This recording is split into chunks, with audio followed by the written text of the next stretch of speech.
Welcome to Sputnik, orbiting the world with me, George Galloway. And me, Gayatri. The United States has extended its bombing campaign against ISIS from Iraq to Syria, deciding yet again to dispense with the inconvenience of a UN resolution authorizing military action. Washington has assembled another coalition of the killing, including France and various Arab Gulf states. Prime among those Gulf states is Saudi Arabia, that bastion of liberty and human rights. In fact, as we discussed here recently, the Saudis could probably teach that evil, cancerous band of head choppers ISIS a thing or two about head chopping. The kingdom decapitated 26 people in the month of August alone. There is no doubt that ISIS must be destroyed, but as recent history shows, military action by the West has a habit of deepening crises in the Middle East instead of ending them. In fact, for the past decade and more of invasion and occupation in the region, we've had one never-ending crisis. Discussing this with me, I'm delighted to say, is top author and journalist on The Guardian, my old pal Seumas Milne. But before that, Gayatri asked London what they thought. Do you think Britain should get involved in a war in Syria? No. Definitely not. No, absolutely not. I'm absolutely a pacifist and I'm against all kind of war.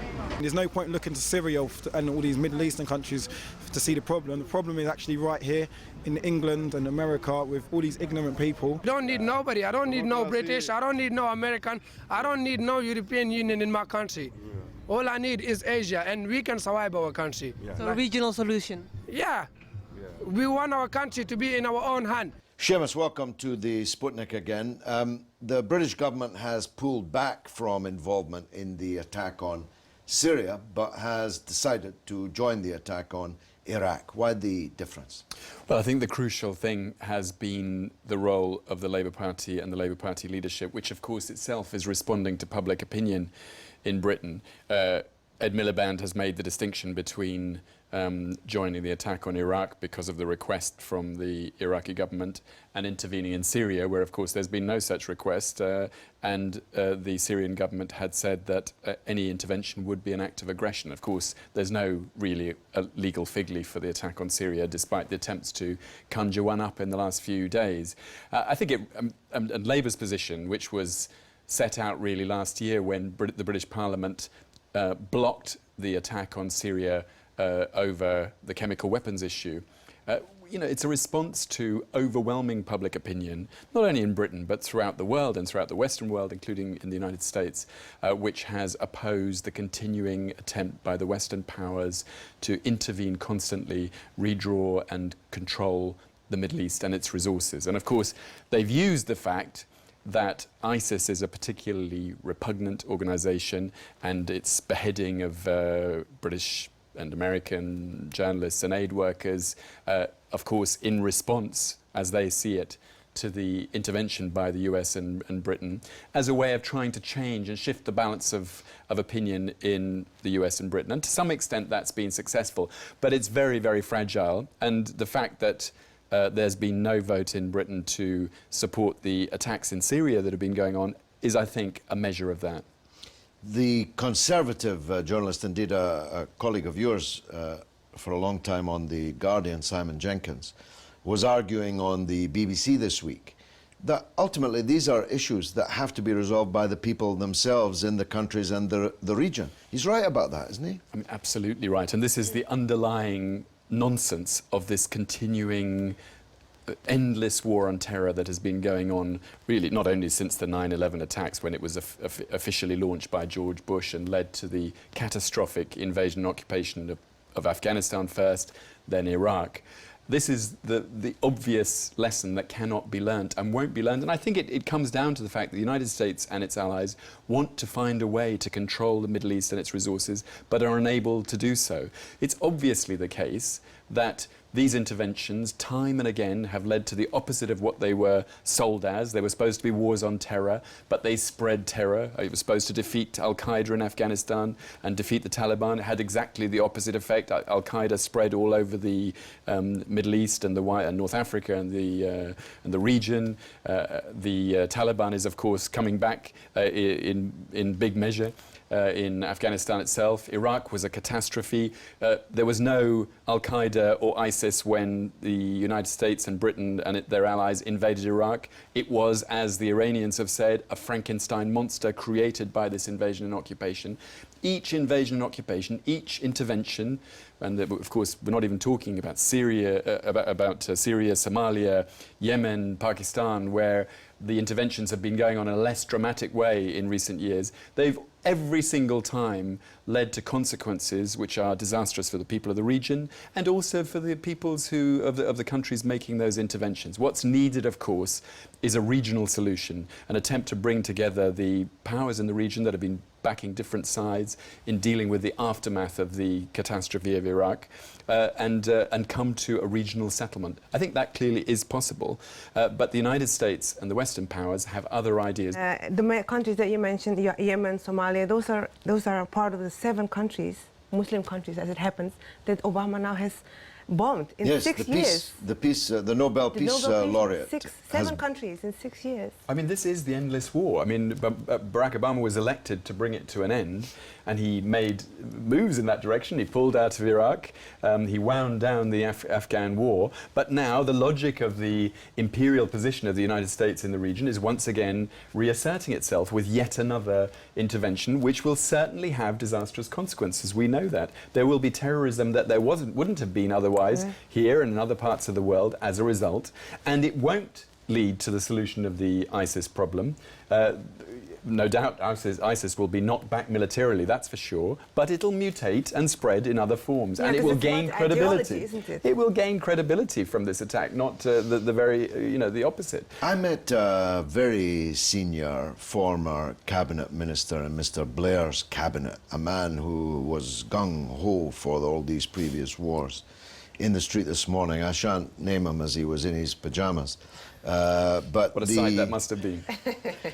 But the point that he made was, I thought, a very profound one. He said, Russia, China, Iran, and the West all have a common interest in defeating this ever-mutating menace of fanaticism and savagery.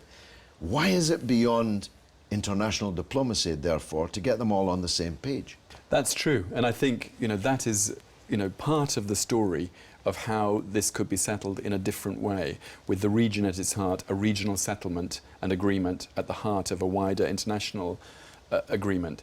But I think that it's clear, and it's clear from Barack Obama's speech in the United Nations, that the US and their allies don't want to do that. He made a very, very fierce attack on Russia and its policies in Ukraine and in other parts of the world. And there's no question that the US and the West are now increasingly winding up the confrontation with Russia, even as they're starting to make some kind of new kind of relationship with Iran. But I think you can look forward and see out of this conflict and this intervention, which will definitely spread, a much wider conflagration in the region and beyond as a result of it, including countries like Turkey moving in to the ungoverned spaces or the rebel-dominated parts of Iraq and Syria and other countries as a result. Iran also may become more directly involved. So that's not good for anyone. What's needed instead is a settlement which gives every part of the story and the powers in the region an interest in settling it and bringing this monstrous Frankenstein monster to an end. Is it one theory plausible that the real reason why they can't reach agreement with the other big powers, they can't just strengthen those who are already fighting ISIS, they must try to do it themselves, because they haven't actually abandoned their goal of toppling President Bashar in Damascus. Yeah, I mean, it's clear that, you know, the United States and Britain and France were supporting the rebels in Syria from very early on, covertly and then more and more overtly. And one of the impacts of this intervention in Syria that the United States is leading now could well be the creation of a more credible anti-Assad grouping in Syria, but it won't be any kind of democratically led, progressive kind of outfit as people hope, I think, in other parts of the world. And so, of course, it will be a threat to the Assad regime. Seumas, the Western leaders keep on saying that they won't send in boots on the ground. Do you think they will end up sending anyway? Well, there are boots on the ground. It's just they rebrand the boots. I mean, they're now special advisors, special forces. There are 1,600 US special advisors in Iraq now. They're just, they're US soldiers, but they just don't call, they're not combat troops, so it gets given another name. That will clearly be expanded. There will clearly be other forces brought in. Obama has been reluctant to do that, but the forces in Washington pressing for that intervention have clearly overwhelmed that caution that he had originally. I mean, not that he wasn't intervening, he was doing so, but it's pushed him clearly beyond where he wanted to go. But the prospect of all this, I think, is deeply alarming. And for people here in this part of the world who think, well, you know, this group is vile and repulsive and we need to do something to stop it, I think, unfortunately, it's not going to do that. It's not going to have the outcome that they want. There's going to be many more brutal killings, much more vile ethnic cleansing, because this is not the way that this problem is going to be settled. It's only going to exacerbate it. It's going to spread it. The Western world has to learn that attempts to continue a semi-imperial relationship with the Middle East and the wider Muslim world will not work. It will lead continually to a backlash that will damage those making the intervention on a much bigger scale, the people of the region. And it's really a generational problem that we're living through, and somehow the power of public opinion here and in the United States and other parts of the world needs to be exercised again to restrain this process, because it is leading again to disaster. Seumas Milne, thanks very much. Coming up after the break, Britain nearly broke in two, and we'll be discussing with John White just why it didn't, but might yet. Don't miss it.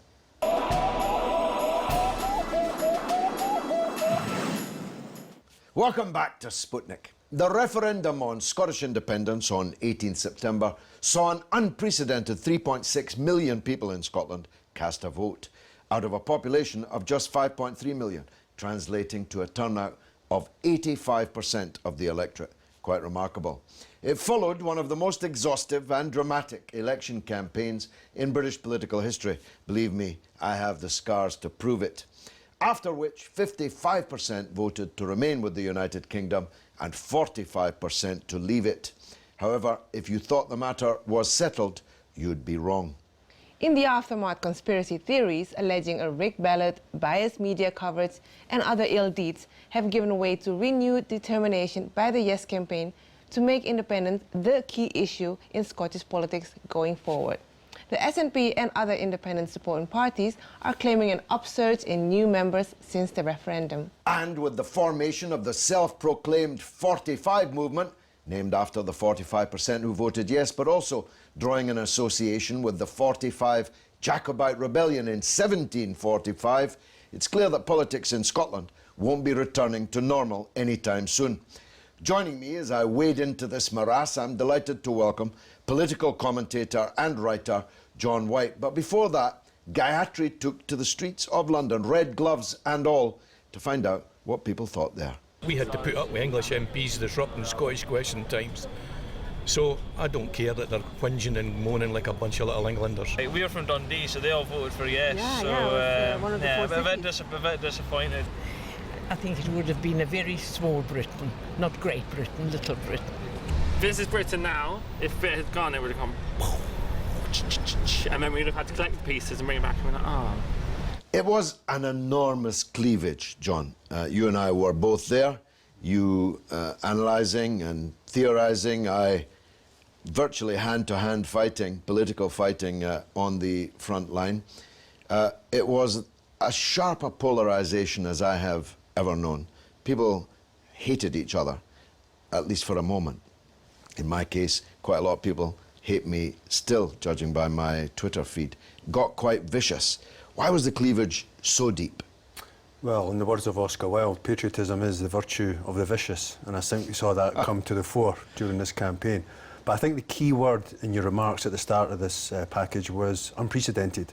It was unprecedented first and foremost for the stakes involved. We're talking about the prospect of breaking up a 300-year-old political union. So it became a zero-sum game in that respect. It was unprecedented, as you say, for the turnout, 85%, which was massive, out of a population of 5.3 million people, 3.6 million casting a vote. It was unprecedented, I think, also because of the immense nature of the Yes campaign. I mean, in the final 2 weeks running up to the vote, I got the sense in some parts of Scotland, especially working class communities, that there was a democratic insurgency taking place from below.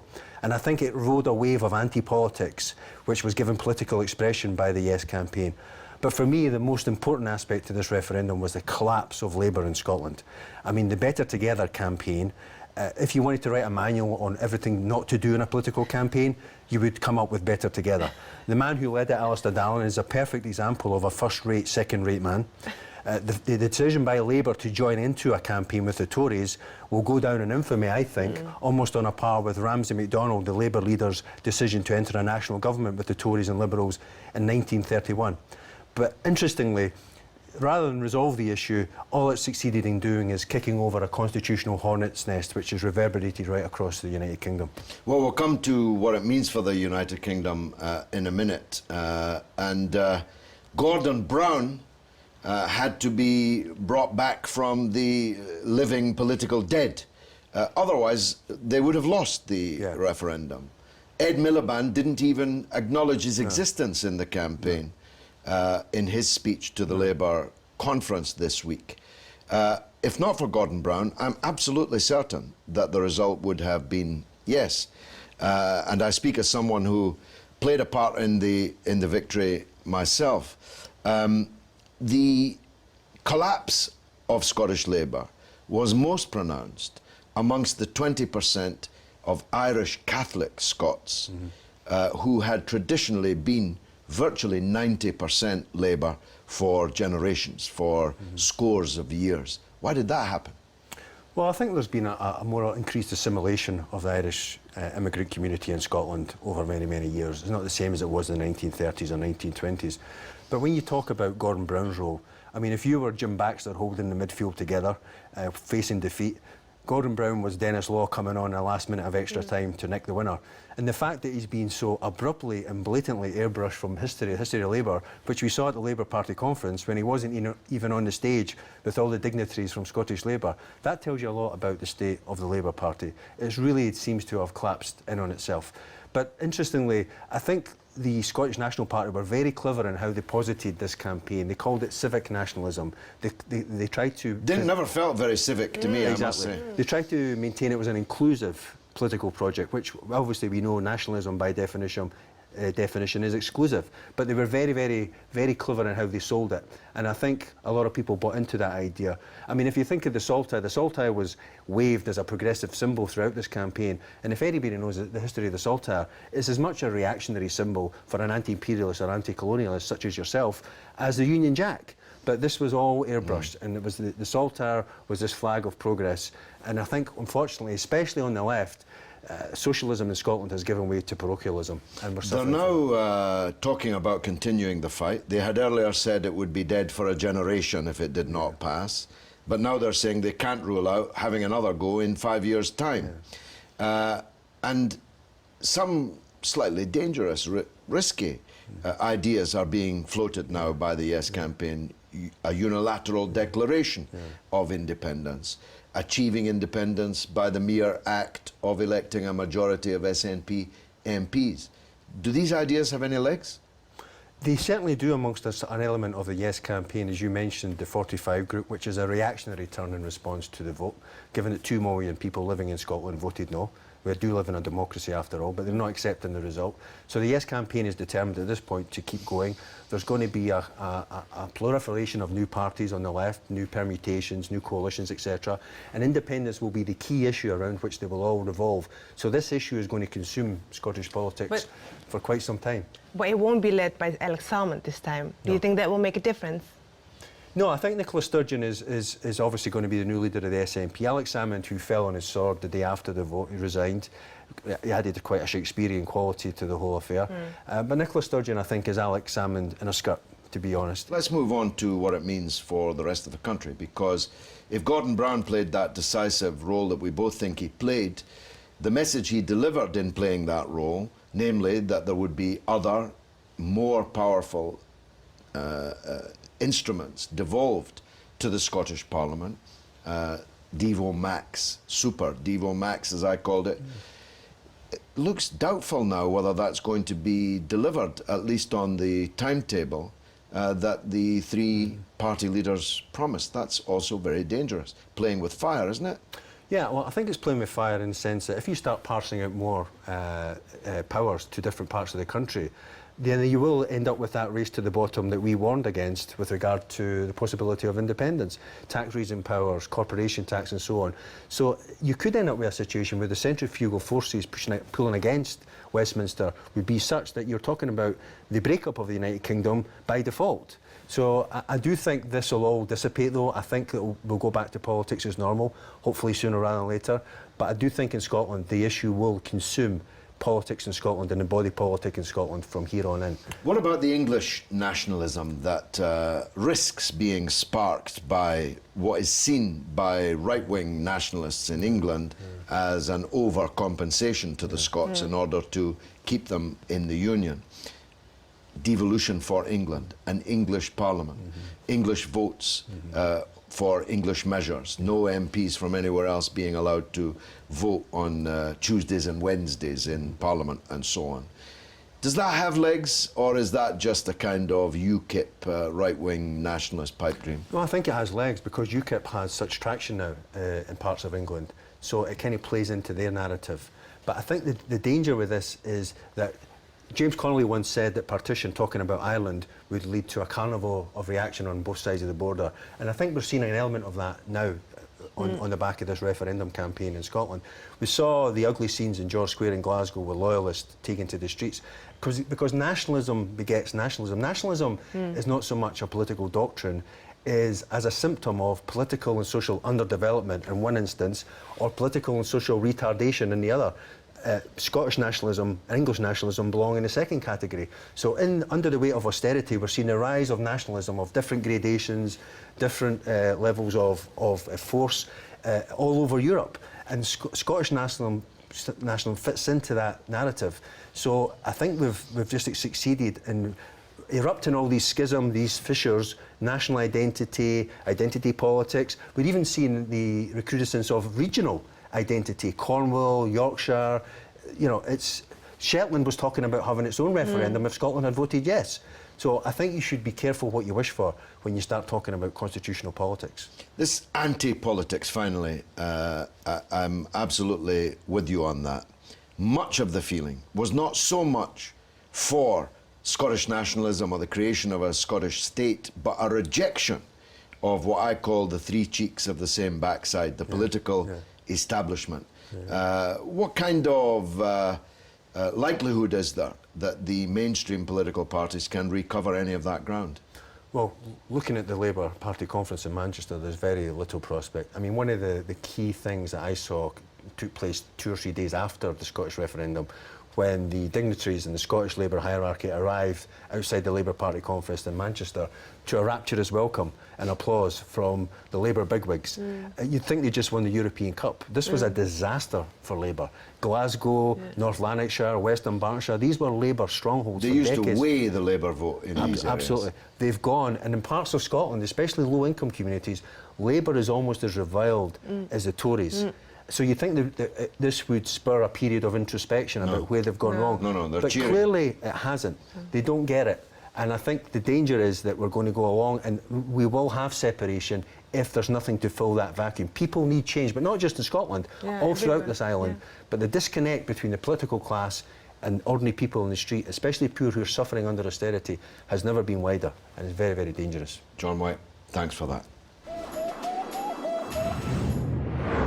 And now it's your turn to tell us what you think through the portals of social media. What's rattling, Gayatri? Well, on the question of Britain's involvement in the war in Syria and Iraq, Nahid Akhtar makes the point that Britain has got no money for its citizens, but it can fund expensive wars. What happened to austerity? On the Scottish referendum, Damon Q makes the point that Parliament frequently fails those people. Scots lost their chance to have a government for their people, not for business. And Neil Barrington says that people want real change. Hopefully, the Indie Ref has made people ask serious questions about our country. And I think that's really the point, yeah? Yes, it's the point we were discussing with John. There's something rotten in the state of Britain. And that's all that we've got time for this week. Which, alas, means that's the end of the show. Do please keep in touch with us on Twitter at @RT_Sputnik, and on Facebook you can like us on Sputnik on Russia Today. It's goodbye from me, Gayatri. And from me, George Galloway. It's been marvellous.